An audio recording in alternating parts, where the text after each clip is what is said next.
am really looking forward to this guy, and I'm really appreciative of the fact that he put a shirt on for me. I do appreciate that. It joins us now on the Wisconsin Sports Radio Network guest hotline, powered by Gruber Law, the one, the only, a haircut just like my 9-year-old. He is Matt Bernstein, former Badgers fullback, BleavinBadgers podcast. Him and Matt Perkins do a great job there. Matt, thanks for coming on, man. I appreciate it. Anytime you send me a text, I'm jumping at the bit to get on. I love talking Badgers, even if it's not a lot of positivity surrounding the program. Okay, this is what I got to understand the whole thing here, man. I got to understand everything, because I said it, I think it was on Monday. Like, if I was Chris McIntosh and all my guys are coming back and I've got this, I'm sick. Like, I'm sending a mass text, dude. I'm puking. I don't feel well. I can't get to Camp Randall. I'm sorry, because I cannot imagine what he had to deal with all his former teammates who are probably livid by where the program is right now. You know, it's tough. I specifically didn't go to Ohio State thinking that they were going to whoop our butts, which they did. So I went to Iowa, which actually wasn't any better. No, it was awful. It was awful. They honored Monte Ball. So you're honoring these legends, people who are started, you know. That's probably the best Badger team that might ever be put together, you know, the Rose Bowl teams. And then to be at a game where we can't score, it's right. Ugly.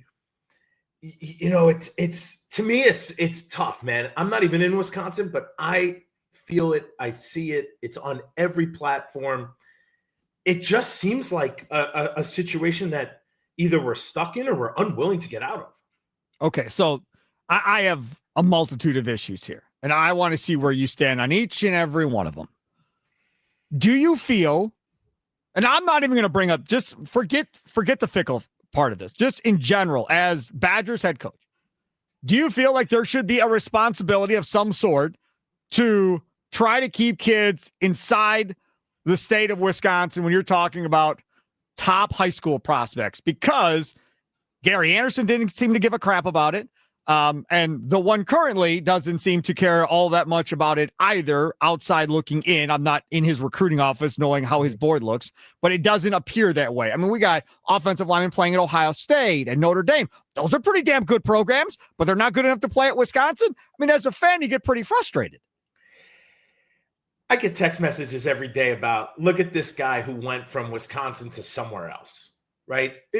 I've been saying this for a while with Matt Perkins on our podcast, saying, if you don't listen, this is not the Ohio State model. You can't take Ohio State's model. It's a different brand of football. It's completely different. So you came here potentially with that thought. It's not working.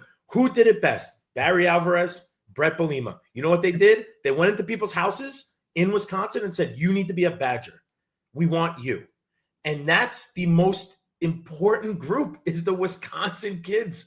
They live, breathe, they eat it, they love it. They grow up with Wisconsin. They grow up with the Packers on Sunday.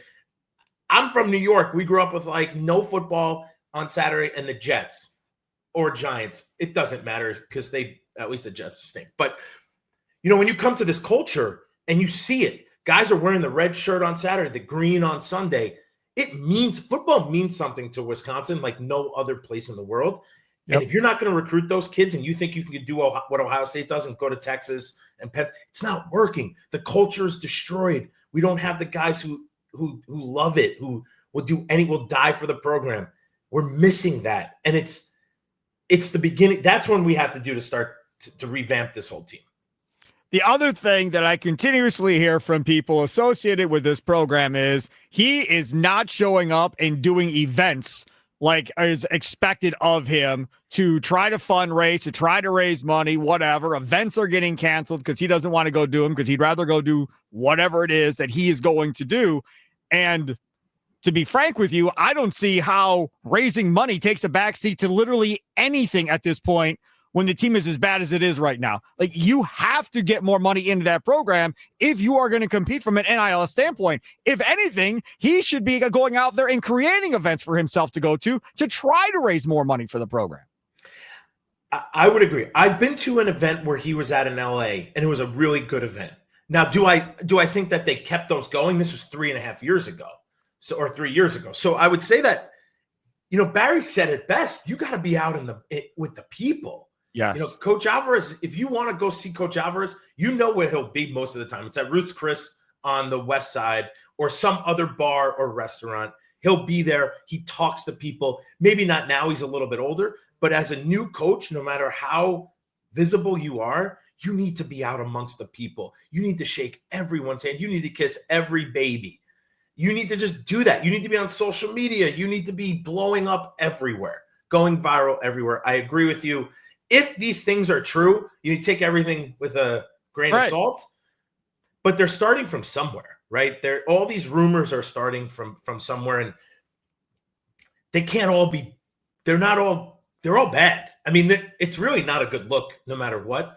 So if I was him, he's got to get on the PR tour. He's got to get into people's homes. He's got to get into people's high schools. Like, where are all the Arrowhead kids? Where are all the Catholic Memorial kids? Like, what are we? Ego, yeah. I don't know that much about Wisconsin high school, Brookfield. Like, I know where some of the best players have went when I was there. Why are these kids not pipelining right? Brian Calhoun coaches out of high school. Oak Creek High School. That's where I live. Oak Creek High School. Yep, right down the road from me. Why isn't there a pipeline? There should be. I mean, there has to be. There should be. And Coach Fick and all the coaching staff should be at these high schools every week. I mean, we are potentially going to be 2-10. We're beating teams that don't even matter in this world. If you're not out and about going to every football game on a Friday night, you're not going to have a job. I hate to break it to you, the Badgers are in that schools that don't matter at this point. That's the unbelievable thing. The record has gotten progressively worse every year. They're the worst team in the Big Ten. I don't know if it's up for debate. Now, having said that, I brought this up the other day. Is it a legitimate out as far as, nope, you can't fire Luke Fickell because he hasn't had anybody stay healthy at starting quarterback in all 3 years he's been here? And my point was on the air of, hey, look, man, if I take Patrick Mahomes out for 3 years in Kansas City, how many games are they winning? If I take Jordan Love out 3 years in Green Bay, what are they doing? So from that perspective, you take the most important person out on offense, can you really expect the same thing from the offense? We could talk. We can talk about these things for days. I cannot for one bit understand the product of football that's being played. No matter who's in, we knew this happened, like fool me once, shame on you, fool me twice. Like this is the third year you lost your starting quarterback. Yep. There's a lot of rumors around Billy Edwards Jr. right now about if he's going to come back and play or not. And you know what? I don't know what I would suggest to him at this point, but I would hope he would come back to play. But I am not an excuse guy. Barry Alvarez is not an excuse guy. It's next man up. You went to the portal. You got two other guys, Danny O'Neill, and you got Billy Edwards, and then the guy that's playing now from Southern Illinois, Fitzsimmons, or whatever his name is. Yeah. And you got Carter Smith kind of waiting in the background. Right? He'll never get to that position. I promise you, if Fickell is here, he's never, ever going to get to that position. He's just not. We have the kid that, whatchamacallit, the old offensive coordinator recruited out of Texas, and he was supposed to be the Matoyer, and he was supposed to be that guy. That never ended up happening either. They don't have the patience to put, say, a sophomore quarterback in there and go, you know what? You're going to learn on the job. We're going to grow you. We're going to develop you. We're going to get you better. That's the other part of the issue is, okay, you're Wisconsin. You don't have NIL money. Cool, fine, adjust. Guess what? When Barry Alvarez got here, people were clamoring to come to Wisconsin for Barry, but he took a bunch of three-star kids and made them into NFL players. Bielema, as much as Bielema and I don't get along, he took three-star guys, made them into NFL players. Who the heck has he developed at Wisconsin and his coaching staff? Who have they developed at this point? I mean, Hunter Waller, when he got there, he was a stud coming from Muskego. You knew that was going to happen, so that was a no-brainer. But the development is also a big issue at Wisconsin. I completely agree with you. I think going to the portal is a mistake. You're building a team. You're not building a program. These guys are in and out. We've had too much. It's their turnstile, right? What does Vinny Anthony look at when he looks up and he's been there his entire career? All new faces. He doesn't know any of these guys, maybe 3 or 4 of them that have been there their entire career. That's not how I remember football. It's not how you get better at football. You can do all these things in the offseason, but when guys are in and out, it's impossible. I will not take the excuse that we need more money. I think everyone needs more money. But you're saying that we can't score points at all? I cannot believe that this is we're become like an excuse program, and I hate that. People want Longo back because of how bad it is right now. They're like, just bring Longo back. I'm done with watching this. At least we scored last year. I just won't take the excuse of our quarterbacks are hurt, so we're going to be bad.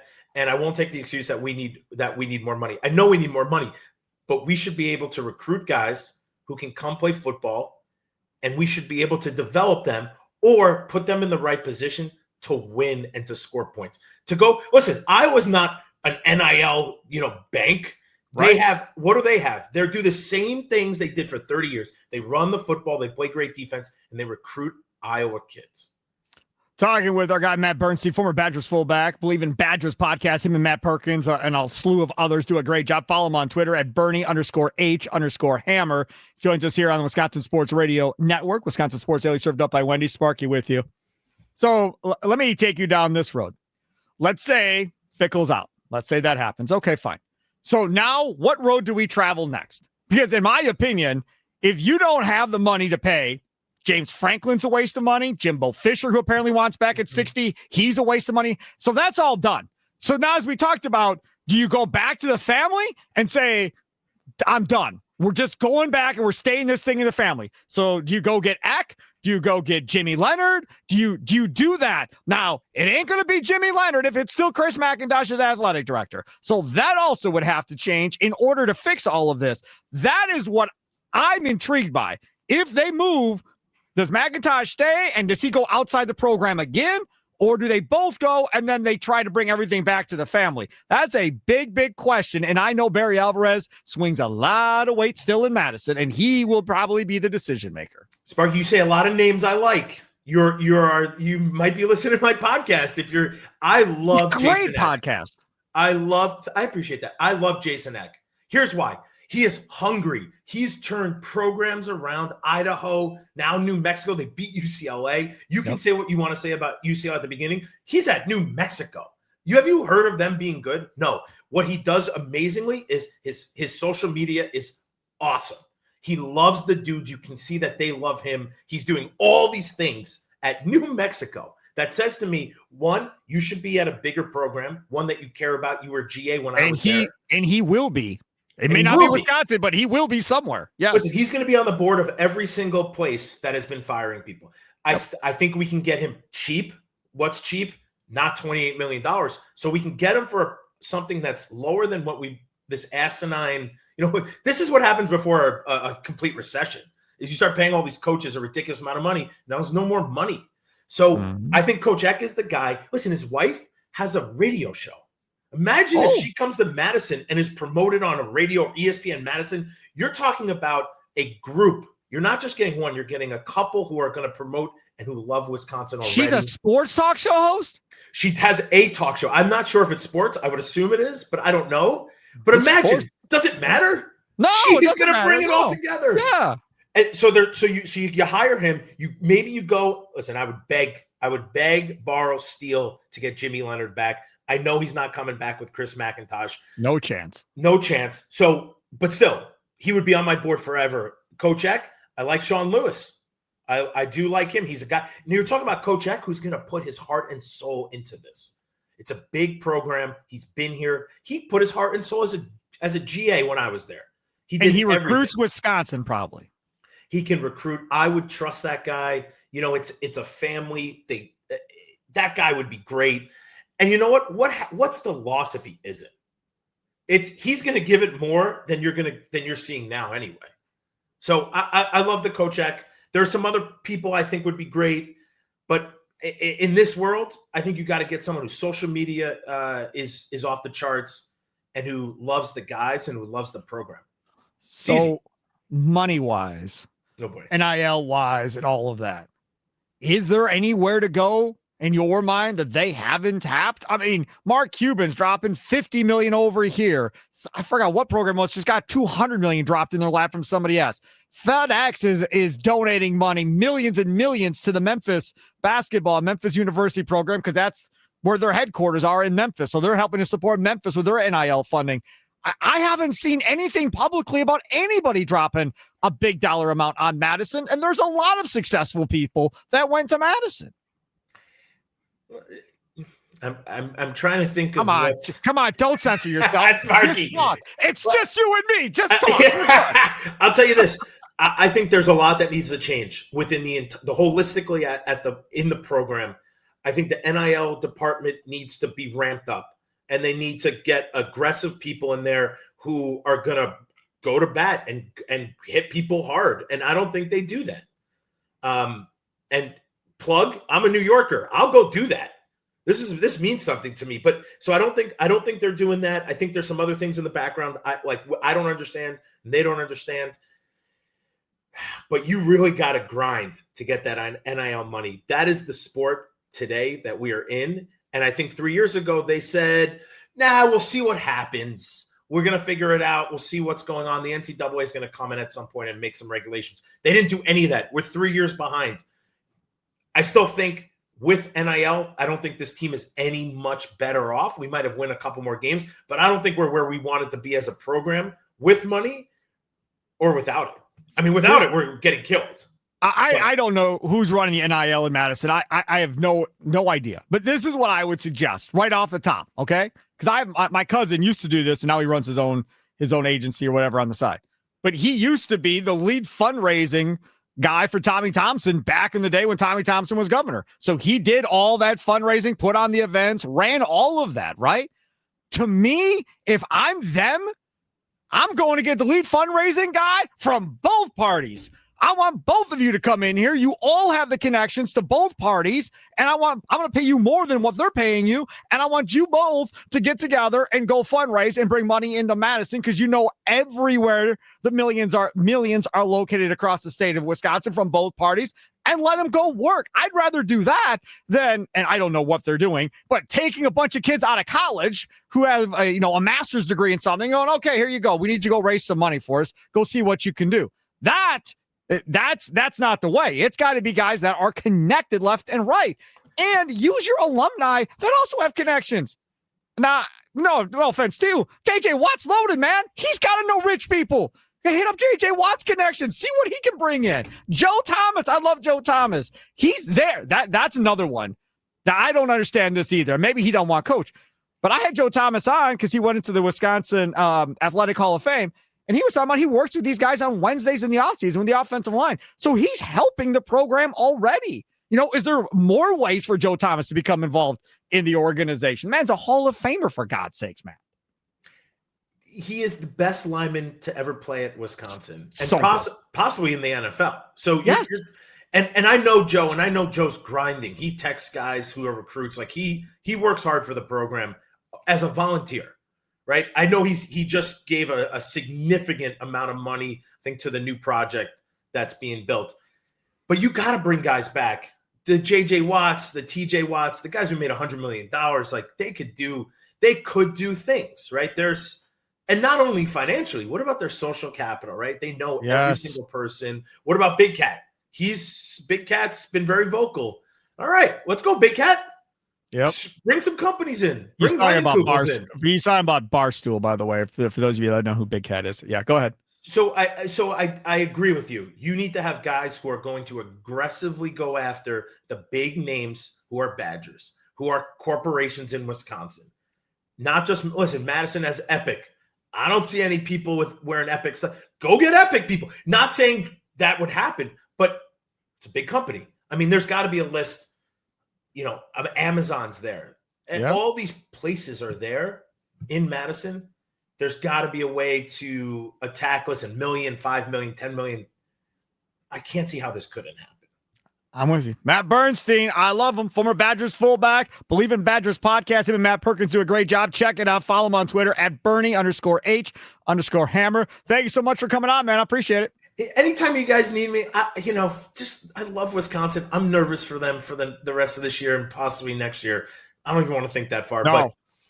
Next year has to be a bowl game. I don't care who the coach is. There's no Oregon. There's no Ohio State. That schedule is significantly easier. Yeah, you got Notre Dame at the beginning. But outside of that, those are winnable games on that schedule. Those are winnable games. That has to be at least a bowl game in 26 and 27. 28, they're screwed again. But 26 and 27 are very winnable, Matt. Listen, if you can't get to a bowl game next year and the year after, what has happened to this? I mean, that I don't even want to think about what that looks like if we can't do that. That's like 6 years of being at the bottom of the Big Ten. I would never thought this would happen. And I still, like, you can hear it. I'm kind of shocked, but that's more food for thought for next time we connect. But, just go have fun at Oregon. This is all on Barry Alvarez. If Barry Alvarez wants this all to end, he'll end it. I'm just being honest. You know it. He's King Barry for a reason. If Barry Alvarez says, I've had enough, I'm done watching this crap, he's going to walk in and say, everybody's gone, I'm taking back over, and we're going to redo this whole thing. That's coming. You watch. If this continues, he's not going to be patient for very long. He's playing nice guy right now. It's eventually going to end. Matt, thank you so much for coming on, man. I appreciate you. Sparky, always a pleasure. Thank you. Take care. There he is, Matt Bernstein, joining us, former Badger fullback, biggest personality, nicest dude ever. You can follow him on Twitter at Bernie_H_Hammer, joining us on the Wisconsin Sports Radio Network guest hotline, powered by Gruber Law. One call, that's all.